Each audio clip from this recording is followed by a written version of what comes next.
Hello guys, Assalamu alaikum. Welcome back to Lola's Kitchen and welcome back to my YouTube channel.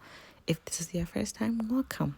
I'm glad that you are here. Before we get started, please don't forget to subscribe and hit your ring bell so you don't miss any of my videos. Today I'll be showing you how to make both Masa and Sinasir. Did you know you can make both Masa and Sinasir using the same batter? I did everything step by step for everyone to understand. First thing, that is my rice. Long grain white rice that has been in the water for about 8 hours, but anything longer than 3 hours you should be okay. I'm about to cook some of the rice now.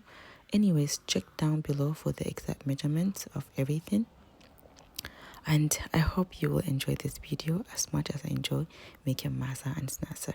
And again, don't forget to subscribe if you haven't, like the video and comment. Thank you guys.